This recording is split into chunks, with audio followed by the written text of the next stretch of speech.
Hey, this is Robert Deleo from Stone Temple Pilots, and you're on BackstageAxxess.com, where the real show begins.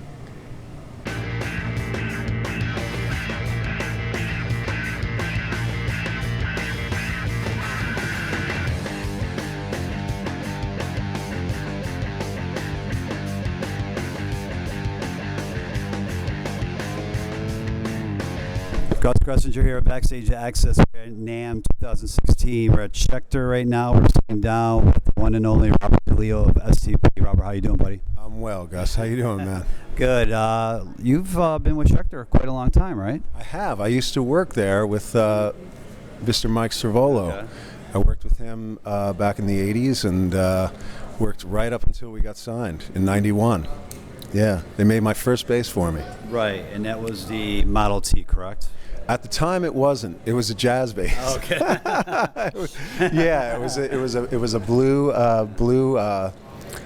replica. Okay. Is that the politically correct word? Right. Okay. Of a yeah. So it kind of merged into the Model T bass. Yeah. Which you're known for playing, obviously. Yeah, I love those basses. You know, Shigeki here, who does the basses, is, puts together some really nice instruments.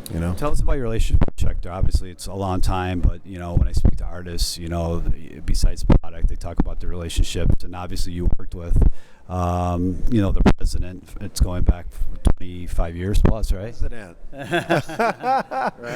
Right. He's still a great friend. Yeah. Right. Yeah. Like I said, I was working there right before we got signed, and they were just really, really kind to me all the time, and I'm not one for changes all the time, so I just continued to play them. I liked what I was playing, and I liked the people I was dealing with. He's a friend. And you've come to Namm. You've been here a couple times here and there. I've seen your name. So what do you think about coming here and seeing your fans and taking it all in? What's your impression? It's a little bit of culture shock, you know what I mean? You come down here and everyone's together, and I think it's a good cause, you know what I mean? I think it's really nice to see, and I'm usually down here playing. We're usually playing here, but I did a couple of things for Zoom where it was we honored James Jamerson, who was my god, is James Jamerson, his family was there, and honored James, and we a couple years ago we honored Sly Stone. Okay. I did Sly Stone, and I got a chance to play with some really amazing people. It was an honor, quite an honor. Out of all the artists you've been obviously playing, well known obviously since the early '90s, out of all the venues and all the artists you've ever played with, who was your biggest thrill of playing with, or even sharing a stage with? It's not just one. It's been a lot. It's been Glenn Campbell, and it's been Steven Tyler, and man, I mean, the list goes on, man. I mean, it's one of those things where that's one of the reasons that I enjoy where I'm at, because I get to interact with the people who inspired me, and that means a lot. Right. To be able to play with those people and interact and give back and just say thank you. I met Roy Clark, and I have to say, the banjo player. Man, right? Amazing. Right? Amazing. Yeah, I started TiVoing all my Hee Haw reruns. You know what I mean? And he was an amazing person, and I just have to say thank you for raising me to those people. I mean, it's heavy for me. And we're big Kiss fans, myself and my assistant over here, and that pretty much changed your life, your first Kiss show, right? It did, man. It did.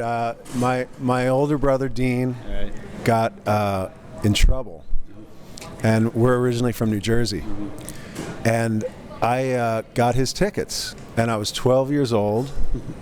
And I don't know why or how, but my mom allowed me and my friend to take the train from our hometown up to Madison Square Garden. So I saw Kiss at the Garden in '78. and I was really into Kiss. I mean, I was lighting wiffle ball bats on fire and burning the ceiling because I was so into Gene, you know what I mean? I mean, I had the Kiss cards. I did a foreword for a friend of mine's book, and I just recalled, you know, what it was like back then, and it was just overall amazing to grow up in the 70s, you know? It was a great time. Actually, you guys were asked to do the Kiss Mass tribute, but I don't think you guys, it didn't happen because of the record company, right? It didn't, and we were supposed to tour with them too, and you know, I speak to Paul once in a while, and he's a very, very nice man, and you know, I'm a fan, you know, I'm a fan of music, so it's my way of giving back too, you know. What song did you guys do about it, or what were you guys supposed to do? Do you remember? Black Diamond. Oh, cool. Yeah, Black Diamond. Yeah, we dressed up as Kiss. Ace came down and did our makeup, actually. Oh, okay. Yeah, Kiss. Yeah. That wasn't too long ago. No, it was long ago. It was like '93. Oh, was it '93? I thought you guys did something in the early 2000s or something. No? The Roseland Ballroom. Oh, okay. In '93, we did right. 2 nights, and the first night we dressed up as Kiss. Okay. Wow, but that's flying by. Yeah, it does fly by, man. I know, right? And Ace was kind enough to give us the whole makeup and what he used and how he did it, and yeah, it was fun, man. We couldn't get together the whole outfit, right? So we had like one piece, like black unitards. So it was kind of like Kiss and like Bob Fosse. So it lasted a little while. Then it, you know, I don't know how those guys do it with 60 pounds of gear on. Crazy. And there's late 60s especially. I just saw them with Def Leppard at the Forum, and they were still, I mean, the stuff that Paul's doing, man, it's like, wow. I don't want to touch too much on this, but I have to obviously ask questions about STP. You had a really rough last couple months. I want to start off with Chester Bennington leaving the band, and you know, where is the band right now after Chester? What's the status? Well, you know, it's been a rough month for a lot of people. You know, a lot of great losses. You know, I mean, David Bowie was, you know, one of my idols. Scott's idol too. Absolutely, I know, and he wore that on his sleeve, you know, and he wasn't ashamed to. And you know, we obviously lost Scott and Glenn Frey and Natalie Cole and Dallas Taylor.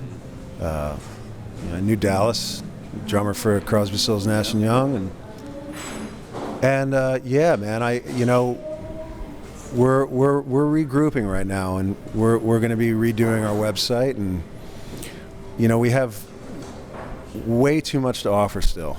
You know what I mean? We have way too much music to offer still, and you know, it's the kind of thing when the three of us get together still. If it didn't work, I don't think we would do it. But it works so well. You know what I mean? And we've got about 3/4 of a record already recorded. Okay. You know, that we've been working on, and so we're gonna you know, regroup and make a new plan to move forward. Okay, you know? so you guys' status is STP is still alive and well. We're gonna regroup and you know, we just honored our fallen guy, man. You know, and that took a lot out of us. You know, we but you know, it's like I said, we just have way too much to offer still. You know. Well, it's good news for the fans out there that can expect new STP music sometime in the near future. Yeah. Good. Current projects I want to talk about, your side projects, Delta Deep. Okay, what's going on with that? That was really fun. Okay. You know, Phil Collin from Def Leppard, his wife's godmother is the singer, Okay. Debbie, and those two have been making music together for quite a few years, and Phil asked if I'd play bass, and we recorded some tracks, drums and bass, at my place, and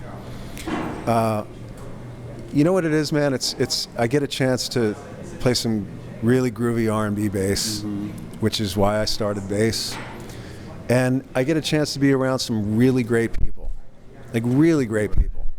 You know, we just did a little tour, and we were out for about 2 weeks, and you know, the whole concept was, well, 6 adults are going to get in an SUV and drive up to San Francisco and then tour. And it's like, kind of Old school. think about that on paper, and it's like, wow. But then when we did it, it was like, it was great, man. I got home and I missed those guys, you know. Right. And Phil's one of the sweetest guys I know in this industry. I don't know whether you've met Phil. I've interviewed him. He's an amazing guy. Nice guy. He's a really, really nice dude. Down to earth. Down to earth. Down to earth. How it should be.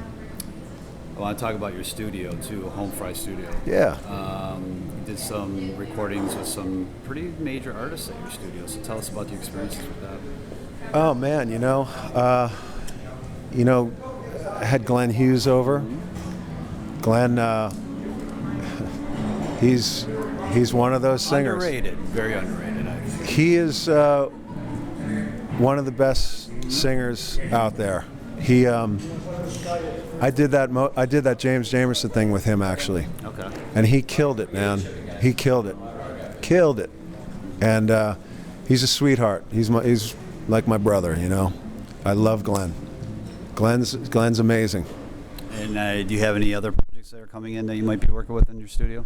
I have a bunch of songs that were written back in the 90s, and I had these songs kind of sitting around, and they just never really quite became STP songs. So I thought the best thing to do was boil these songs down to their purest state and do them how I wrote them, you know, on acoustic guitar.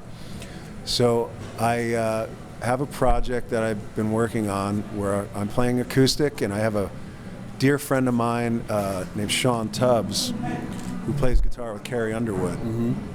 Amazing guitar player. He's on guitar, and I had this gentleman by the name of David Pilch who plays upright with Katie Lang. All right. I had him play upright, and this girl Cara Britz, who is a beautiful singer. And I just did, you know, these songs in their purest form. It's called The Bridals. Okay. Bradals. So I've been working on that. It's kind of where my spirit has been lately, you know. Right. Just boiling things down to, you know, it takes an idiot to complicate and a genius to simplify. So I'm trying to simplify in my life, you know. So you're staying busy, obviously. I'm staying busy, you know. I'm staying busy with things that I want to work on. I just became good friends with a gentleman by the name of Marcus Eaton. Okay. Look him up, man. All right.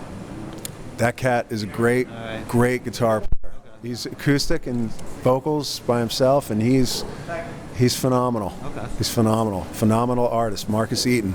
Okay. So Yeah. 2016, what can we expect? Are you going to be out and about, or is it kind of like, you know, concentrating on your studio and some side projects? You know, I think me as well as the other Dean and Eric, and you know, we're kind of recovering from this year. Right. You know, It's tough.